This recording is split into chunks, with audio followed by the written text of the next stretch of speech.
bil-kollaborazzjoni tal-Akkademja tal-Malti. Illum se nlaqgħukom ma' personalità oħra illi taħdem fil-qasam tal-Malti. Il-mistiedna tagħna illejla hija Dr. Josette Attart. Dr. Attart, nsellimlek, nixtieqlek illejla tajba. Nsellimlek lejlek ukoll. Mini Josette Attart. Josette Attart gradwat fil-fatija kif tjajt il-nomenklatura tagħha għandha dottorat mill-Università ta' Malta. Hija Senior Lecturer tal-Letteratura Maltija u tat-Teorija Letterarja fl-istess Università. Josette speċjalizzat fl-estetika letterarja u ħadet sem fatta konferenzi f'Malta u barra. Hemm aktar xi ngħidu dwar Josette, imma ħalli nieqfu ftit hawnhekk. Għaliex l-ispeċjalizzazzjoni tiegħek hija l-estetika letterarja. X'infissru biha meta ngħidu din il-frażi? Ara l-ewwel nett ħaniġi għall-estetika b'mod ġenerali, għax meta qed ngħidu l-estetika letterarja qegħdin indejquha aktar. L-estetika l-ewwel nett hija fera filosofika u bħal kull fera filosofika oħra hija astratta ħafna. Fil-fatt, l-estetika jew l-istudju tal-estetika bħala fera filosofika jinkludi kunċetti bħal sabiħ, x'inhu s-sabiħ, x'inhu l-ikraħ, x'inhu il-komiku, is-sublimi, il-kunċett tat-tajjeb. Dawn kollha huma kunċetti li tista' tapplikhom ukoll għal oqsma differenti tal-arti fosthom il-letteratura bħala qasam artistiku ukoll. Fil-fatt waqt li qiegħda titkellem immaġinajt li qiegħda inħares lejn pittura illi fiha dawn l-aspetti kollha li semmejt inti. Imma jidher li dan kollu jeżisti wkoll fil-letteratura allura. Iva, fil-letteratura jeżistu dawn il-kunċetti ukoll. U verament l-estetika letterarja huwa l-istudju ta' dawn il-kunċetti applikati għall-letteratura. Meta dawn il-kunċetti ikunu applikati fl-oqsma artistiċi kollha mingħajr ma nħallu ebda qasam barra, l-iskop aktar xikun biex nistabbilixxu it-tifsira u l-validità tal-ġudizzji kritiċi dwar xogħlijiet differenti artistiċi, pittura, tista' tkun kompożizzjoni mużikali, jista' jkun romanz, novella jew poeżija, tista' tkun skultura. Ġifieri dawn kollha japplikaw anke danza, sfin jew xi drama. Kull qasam tal-arti. Ġifieri kull qasam tal-arti, iva. L-estetika wkoll b'mod ġenerali tistħarreġ prinċipji li jgħaddu ġudizzju. Imma mhux fis-sens ta' kritika, għax anke il-kritika letterarja sa tgħaddi ġudizzju, imma l-estetika sa tiddeskrivi iktar fuq in-naħa deskrittiva qiegħda l-estetika aktar pożittiva. Iva, għalkemm il-kritika wkoll tista' toħroġ il-pożittività tagħha. Manke il-kelma stess kritika isek imma l-kritika tal-kritiku professjonista toħroġ ukoll il-mekkaniżmi iktar mill-estetika. U l-estetika barra li tgħaddi ġudizzju tfittex il-ġustifikazzjoni jew ġustifikazzjonijiet ta' dawk il-ġudizzji. Per eżempju, is-sens tas-sabiħ jista' jkun studjat mill-aspett emottiv ukoll. Dan l-aħħar kont qed naqra dwar studju dwar l-emozzjonijiet, per eżempju, studju li għamel esperimenti fuq nies ta' etajiet differenti, nisa u irġiel Ingliżi, dwar l-emozzjonijiet u l-espressjonijiet tal-wiċċ. Dan ukoll huwa estetika, kemm l-espressjoni tal-wiċċ tikxef l-emozzjoni ta' dak li jkun. U kif tista' tinduna jekk dik l-espressjoni ġenwina jew le. Għaliex jew mistajla. Eżatt, għax min qed jirrexta qed jistajjel li huwa ferħan, imma jaf li ma jkunx ferħan verament, imma l-espressjoni tal-wiċċ qed jagħmilha ta' bniedem ferħan. Dan kollu huwa estetika f'kelma waħda, b'mod ġenerali. L-estetika tistħarreġ ir-regoli u l-prinċipji tal-arti. Issa, il-kelma fiha nnifisha estetika ġiet maħluqa jew introdotta fis-seklu 18 minn Alexander Baumgarten, filosofu Ġermaniż, li wkoll tkellem ħafna dwar is-sabiħ u kiteb ħafna wkoll dwar is-sabiħ u l-gost artistiku. F'kelma waħda mistoqsijiet ipprova jwieġeb u għadhom mhuwiex imwieġba sal-lum. Mistoqsijiet bħal x'inhu is-sabiħ bħala konċett. Nasib waħda mill-iktar mistoqsijiet diffiċli illi tista' tagħmel din Ġozett, x'inhu s-sabiħ? Tant hija mistoqsija sensittiva ħafna. U mhux kulħadd jista' iwieġeb l-istess għaliha. Eżatt, dawn inkitbu ħafna kodba, ħafna studi, ħadd qatt ma wasal għal tweġiba definita. Anka jekk niġu issa aktar qudiem nitkellem dwar il-kittieba estetisti Maltin ukoll fis-seklu 19 Nikola Zammit ukoll tkellem dwar dan jiena qed ngħidlu kunċett u ma sejjaħlux kunċett huwa sejjaħlu iktar sensazzjoni. L-istess x'inhi l-arti? X'inhu dak li jagħmel biċċa xogħol artistika jew le? Ġifri, din tiddiskutihom kollha l-estetika. X'inhu dak li jagħmel oġġett allura sabiħ? Hemm xi kwalitajiet speċifiċi partikolari li jagħmlu oġġett sabiħ? Jew inkella x'valur għandu dak l-oġġett? Għandu valur artistiku? Għaliex għandu valur artistiku? Dan kollu tiddiskutih u tistħarġu l-ħin kollu qiegħda l-estetika u ħafna affarijiet oħra. Ġozett, tidher li għamil studju kbir inti fuq l-estetika.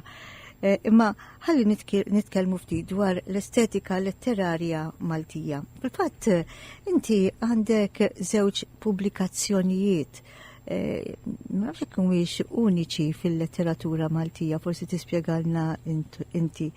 Imma mhumiex xogħol letterarju li tajt qed nikteb biċċa xogħol, imma naturalment ċerta li kienu jirrikjedu ħafna xogħol u ħafna riċerka. Iva. Ma semmejtx li sem tagħhom daw iż-żewġ xogħlijiet. Iva, iż-żewġ xogħlijiet huma l-estetika Maltija antoloġija kritika.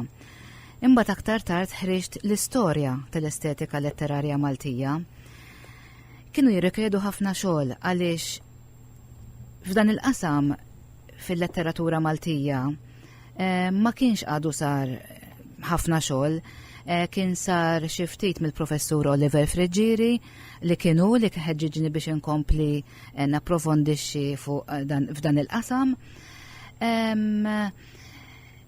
Meta ġejt biex nagħmel it-tieni degree tiegħi il-masters għad ħanaqbad din l-estetika letterarja u rajt x'kittieba kien hemm Maltin li kitbu dawn għax kont naqra ħafna kittieba barranin. U għattiba Maltin m'għandniex allura. U xtaqt li t-teżi tiegħi għalkemm għall-bidu kienet vaga ħafna, xtaqt li tkun xi ħaġa dwar dan is-suġġett. Fil-fatt mbagħad spiċċajt din il-pubblikazzjoni li għat-teżi tiegħi l-estetika Maltija l-antoloġija kritika, ġifieri l-ewwel pubblikazzjoni. Ekku minn din għaliex meta tajt antoloġija hija ġabra u ġveru ta' kitbiet. X'joħroġ minnha? Biex għamilta din domt 4 snin u nofs, immur pratikament kuljum mit-tnejn sal-ġimgħa wara nofsinharijiet il-biblioteka. Mort ukoll prinċipalment il-biblioteka, ma mbagħad mort ukoll librerija tal-Università, mort xi ftit l-Arkivi Nazzjonali li hemm ir-Rabat. Infittex kittieba Maltin u xtaqt li nibda mill-bidu.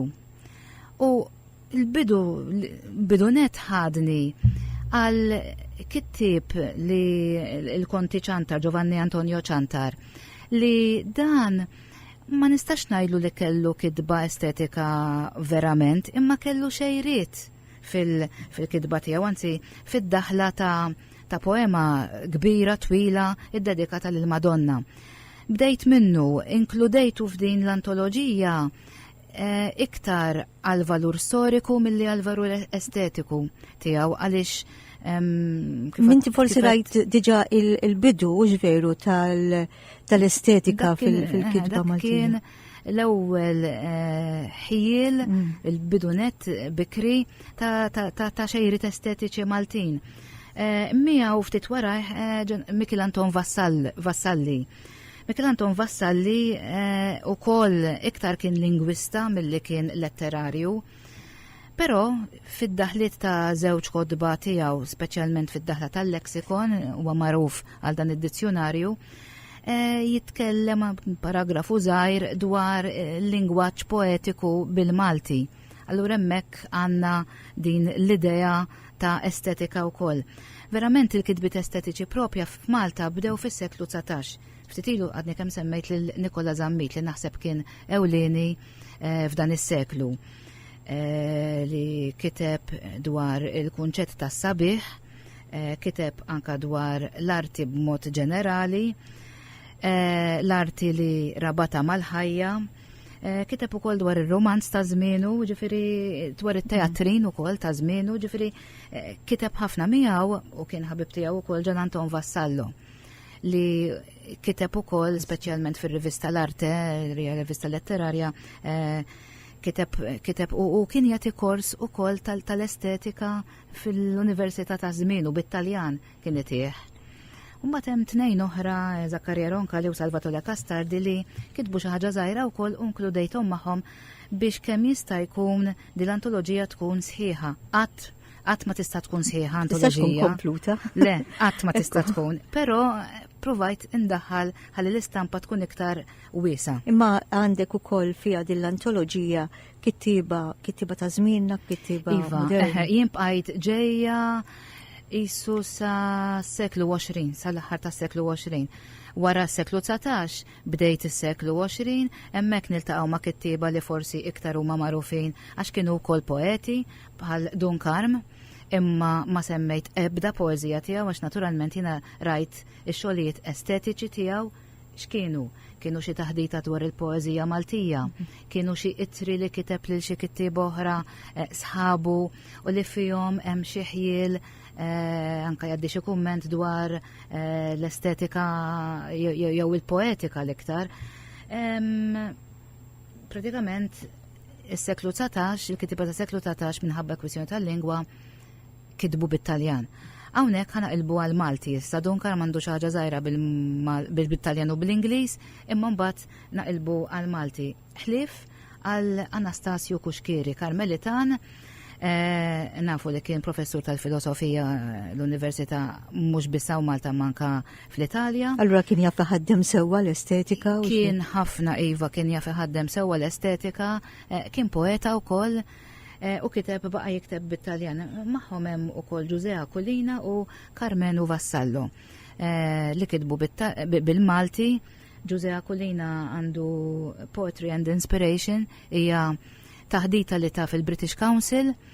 Baqgħet famuża din taħdita. Iva, din taħdita baqgħet famuża ukoll għaliex jidru dawk l-aspetti romantiċi anka fl-estetika x'qed nitkellmu fi żmien ir-romantiċiżmu. U jidru ħafna, speċjalment l-influenza tiegħu ta' Wordsworth, ta' William Wordsworth. Imbagħad hawn Malta ġiet dik il-polemika letterarja qasira 4-5 snin kollox. Żmien ta' tranzizzjoni imma anka fiha kien hemm dibattitu u ma nistax ngħid min ħasem u ma ħarsem għax ħadu sem ħafna nies f'dan id-dibattitu ġurnalistiku l-iktar li kien f'dan il-qasam. Imbagħad wara bdejna bil-moderniżmu, ġifieri wara l-indipendenza, il-kittieba kienu imbidlu, tranzizzjoni seħħet saret letterarjament, għax peress li Anki l-estetika l-qafas letterarju kien inbidel dak iż-żmien Eżatt, u peress li l-estetika letterarja allura anka l-letteratura imbidlet ukoll. U l-iktar li kien prolifiku f'dan il-perjodu kien Oliver Frigieri kiteb bil-Malti u bl-Ingliż barra minn Malta u Malta kien prolifiku ħafna, kien kellu din il-kuxjenza tal-istudju tal-estetika li kien għadu veru fil-bidu għaw Malta. Fader Peter Serracino Nglot l-istess nistaw ninkluduh ma kitibx daqs għax iktar kien fuq il-filosofija milli fuq l-estetika letterarja. Ma tkien hemm Daniel Massa, Maria Zoppardi nistgħu nsemmi wkoll il-xiftit id-daħla tal-antoloġija Lampara ta' Carmela Tart u xi taħdita żgħira tal-poeta Louis Briffa dawn kollha huma moderni fi żmien il-moderniżmu. Tajjeb li anke għas-semmija tagħna li forsi qegħdin jagħmluha din il-mistoqsija. Kif jintrabtu flimkien imma il-letteratura u l-estetika? Għal-bidu li bdejt naqra dwar l-estetika kelli din il-mistoqsija f'moħħi jiena. Għaliex kull darba li naqra estetika filosofika li ma kienet applikata għall-oqsma tal-arti kollha. U jien l-interess tiegħi kien il-letteratura. Jew inkella kont insib estetika llum il-ġurnata u naħseb nimmaġina li inna nitkellmu dwarha l-estetika l-arkitettura pereżempju, estetika fid-dentistrija, estetika anka fil-mod ta' kif nidru. Fin-nursing, anka f'affarijiet ta' żbuħija wkoll għax naturalment qiegħda tfittex dejjem is-sabiħ il-ġmiel. Però xi estetisti huma ftit ma hemm qegħdin jiddubitaw jekk il-letteratura hijiex qasam artistiku jew le.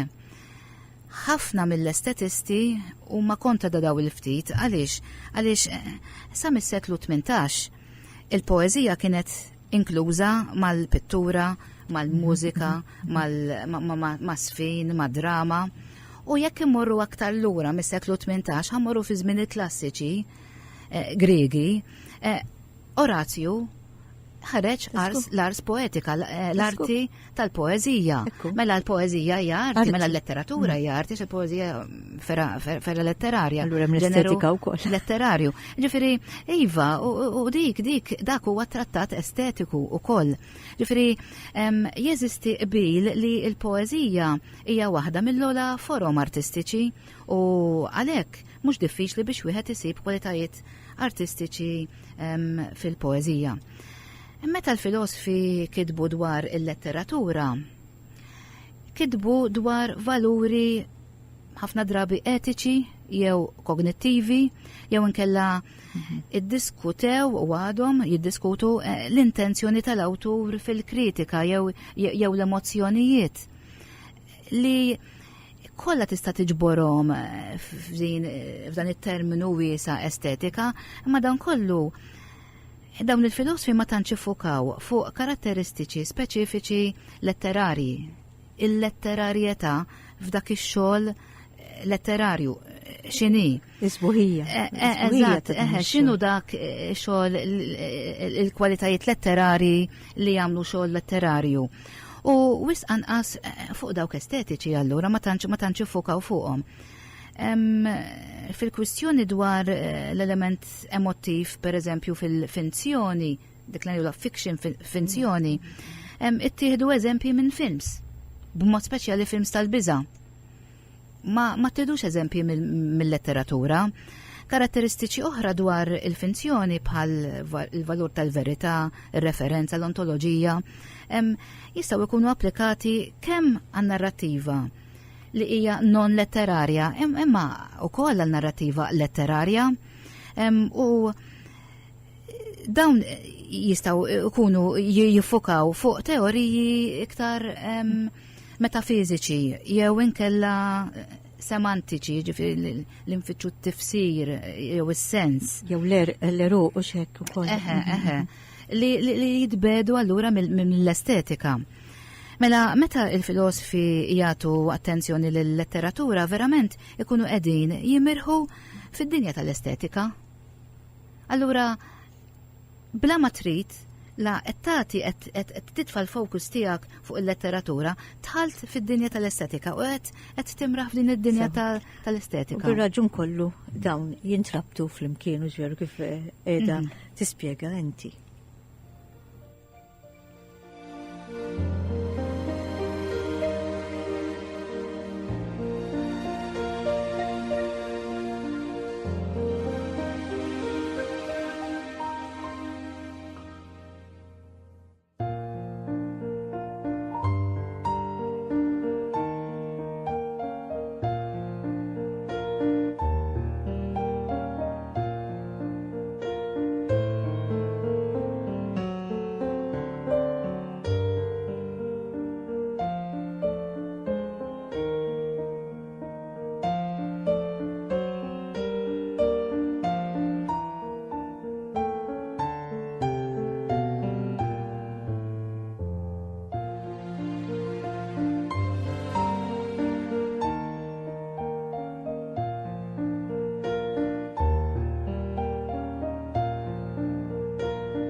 Il-mistidna tagħna l-lejla waqt il-programm Nwar li aħna intellaw flimkien ma' l-Akkademja tal-Malti hija Dr. Josette Attard.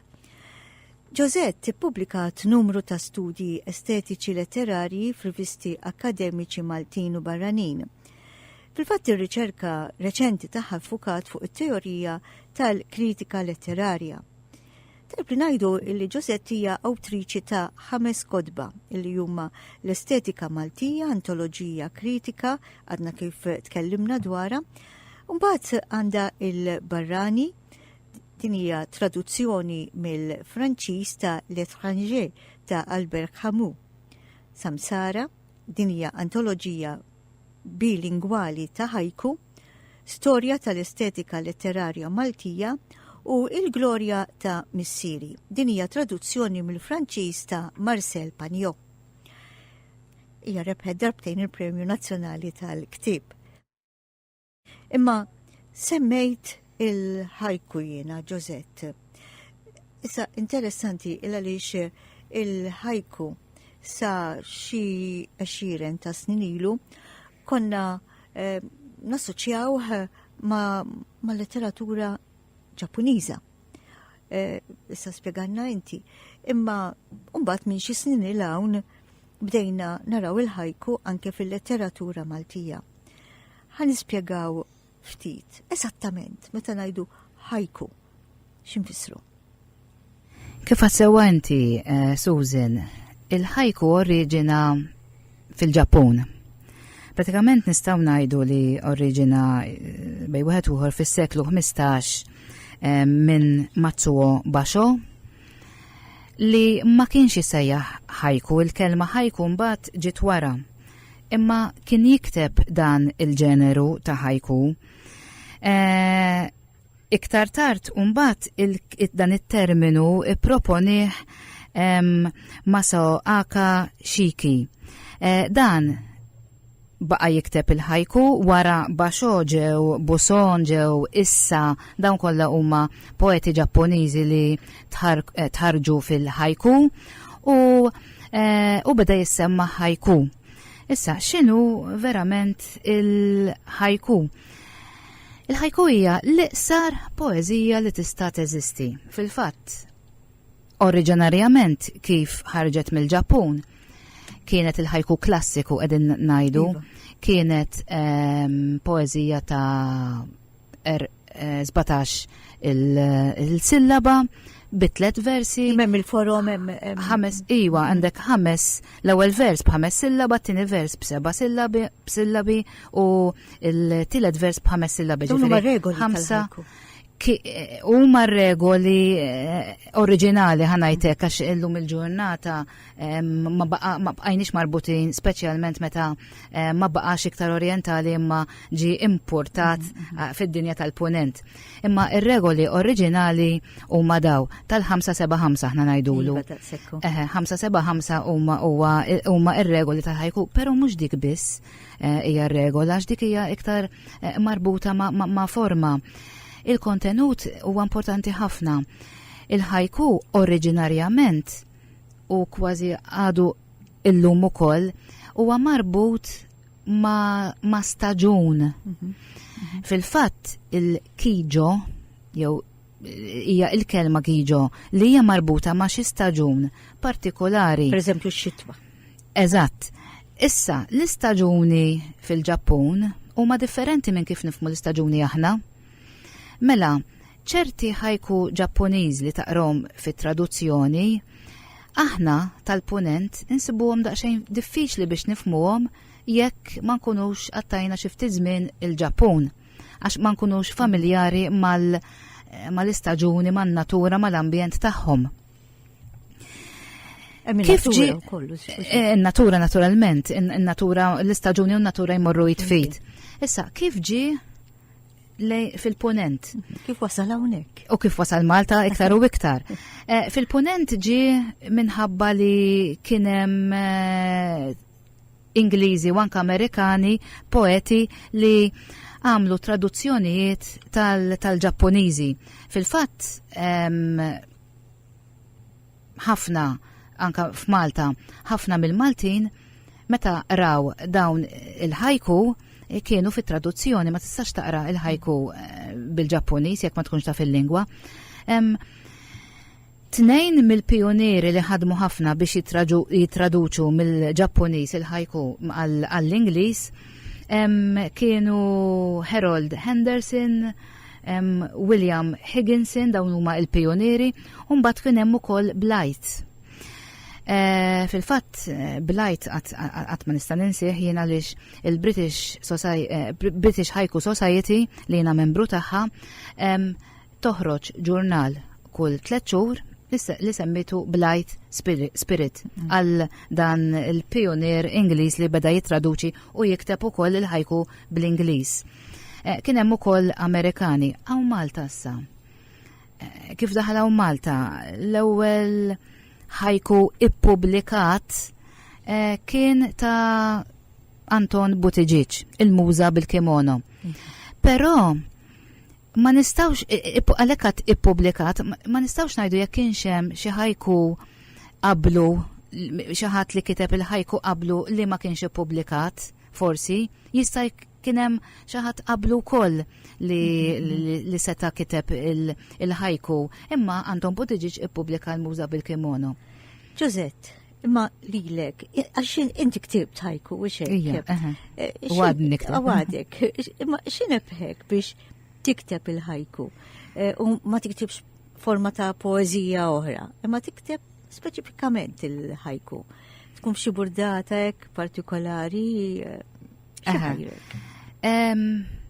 Ara, jiena min natura tiegħi nitkellem ħafna waqt il-lectures, imma ma tantx inħobb nitkellem mbagħad barra mill-lectures. Kun għad biżejjed forsi. Forsi, il-kliem ikun inħlieli. Għatmu biżejjed.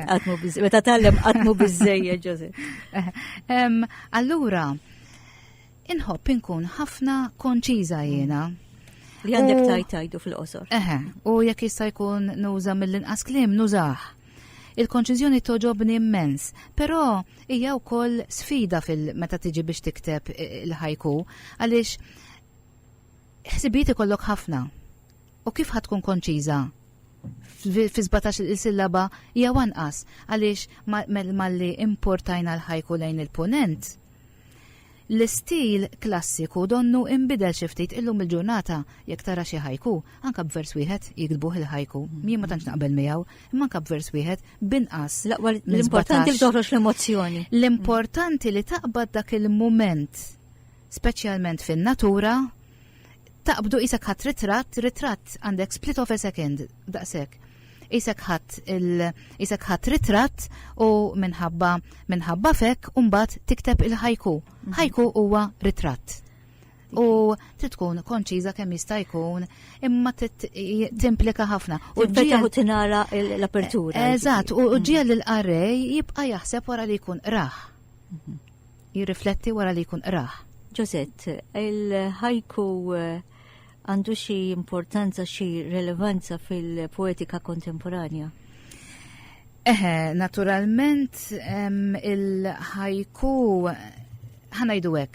Il-poeżija b'mod ġenerali kulħadd jaf li qed tnaqqas ħafna mill-popolarità tagħha. Dak huwa fatt mhux Malta biss, kullimkien il-poeżija qiegħda titlef mill-popolarità tagħha. Però il-ħajku huwa wieħed mill-iqsar folhom poetiċi fid-dinja kif għadt fil-bidu huwa poeżija qasira immens. Għal-Ġappuniżi huwa faċli biex tikteb ħajku. Huwa faċli ħafna għax oriġinal minn hemmhekk għandhom tradizzjoni twila tiegħu u huwa faċli għalihom biex jiktbu il-ħajku. Però wkoll għal-Ġappuniżi il-mudell li semmejt fil-bidu ta' 5-7-5 sillabi huwa ritmu bażiku fil-lingwa tagħhom il-5-7-5 u għalhekk it-tfal tal-iskola tagħhom iż-żgħar primarja jistgħu jipproduċuh mingħajr ebda diffikultà. Hawn Malta is-sena l-oħra fil-St. James Cavalier fil-Festival Zigużajk saru workshops propju fuq dan. Tfal ta' xi 9 snin tal-iskejjer primari kellhom workshops, kitbu ħajki u produċew xi ħajki tajbin ħafna wkoll. Kieku kellna iktar ħin konna nagħmlu lezzjoni sieħa fuq il-ħajku, ma l-ħin huwa dak li hu. Imma Josette, tista' tagħtina eżempji ta' ħajku li ktibt inti? Iva, jiena ma bqajġ biss fuq in-natura tal-ħajku ktibt, imma ma bqajġ biss fuq in-natura. Ktibt riflessivi, reliġjużi, soċjali, ambjentali, estetiċi wkoll għax irbat il-qasam tiegħi tal-estetika, il-qasam akademiku magħhom ukoll. Mela ħanieħdu 3 eżempji. Ħanibda ħajku estetiku. X'inhu poeta? Kompożitur jitkarrab, jitniet, jifraħ. Hemmhekk tajt definizzjoni ta' poeta. Mbagħad wara jaf l-antoloġija tiegħi Samsara donni bqajt naħseb fuq dan il-poeta. Poeta huwa azzjonist tal-moħħ u l-qalb. Bil-qiegħda jikteb. U hawnhekk ħloqt kontrast bejn wieħed attiv u wieħed li hu bil-qiegħda passiv. Ma qed jagħmel xejn imma qed ngħid li huma l-poeta. Mbagħad dwar il-poeżija. Poeżija hi dinja ta' ħolm u xewqat li jħalluk bil-ġuħ. Għax il-poeżija ngħid għalija jiena u għal kull min iħobb il-poeżija, taqra l-poeżija u trid taqra iktar poeżija u iktar u iktar. U iktar ma taqra iktar jaqbdek il-ġuħ għalija. Iktar aptit. Iva. Semmejt il-ħajku riflessiv. Tista' tagħtina xi eżempji? Fil-vjaġġ waħdini m'hemmx ħtieġa ta' bagalja, lanqas passaport. U hekk inħallikom taħsbu għalli ma vjaġġ qed ngħid. La bagalja lanqas passaport. Eżatt. Ieħor pereżempju, l-eternità hi student ħerqan jistenna riżultat tajjeb. Għax riżultat tajjeb idum ma jasal, imma fl-aħħar jasal. Anka riżultat ħażin ta' imma tajjeb tkun qed tistenna inti. Marbut ta' bla bagalja dan. U liħor? Taktika tar-loġġ, taħbita soda tal-qalb. Kejl iż-żmien għaddej. Għax tant meta toqgħod ħares lejn iż-żmien għaddej tibda tgħid imma l-bniedem kif ikejlu huwa mod għandu mod arbitrarju kif ikejjel iż-żmien il-bniedem b'xi taktika tal-loġġ jew taktika tal-qalb li dak li inventa il-bniedem biex ikejjel iż-żmien. Iva, eżatt, invenzjoni tiegħu. Ekku, il-ħajku soċjali.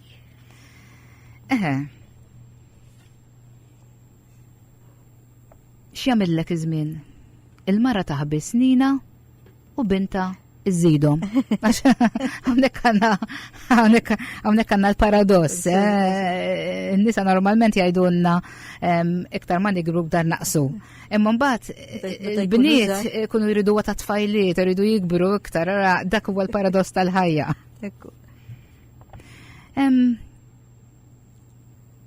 Moħra. Daqxejn ta' tfajla fit-triq tkanta ħajjita tal-laba oħra. Dina ispiratni meta kont barra u kont nara dawk it-tfajlit anka ġuventure li barra ikantaw biċċit minnhom ikollhom leħen ma veru sabiħu verament jafu jikantaw. U b'xi plattina qudiehom xi ħaġa biex titfalhom xi ħaġa. Ishom it-tallaba moderni. Jiena ngħid kulħadd xortih. Kulħadd xortih. Iva, ħajku ieħor soċjali. F'ħoġor it-tieqa qasrija b'warda ħamra. It-tfajla ġewwa. Hawnhekk ħadtu minn drawwa antika tagħna li tradizzjonali dal-ħajku. Tradizzjonali it-tfajla biex tiżżewweġ toħroġ qasrija bil-warda ħamra, ġifieri hemm tfajla mġew għażwieġ. Ġozett, jiena inħajjar lis semija tagħna biex jinteressaw irwieħhom anke fil-ħajku. Huwa mod ta' kif taqra il-poeżija, anke jekk m'għandekx ħafna ħin, anke jekk m'għandekx ħajra li taqra poeżiji twal li huma sbieħ ukoll. Ma nħajruhom is-semija tagħna biex jaqrawhom dawn il-ħajku. Se jkollna nieqfu hawnhekk. Jiena nirringrazzjak minn qalbi għaliex għamiltilna studju sabiħ ħafna llum dwar l-estetika letterarja Maltija u anke dwar il-ħajku. Nawguralek għal-ġejjieni. Grazzi u nirringrazzja lilek Susan tal-istedina, nirringrazzja lis-semmija tal-interess li wrew għadu jisimgħu. Grazzi mill-ġdid.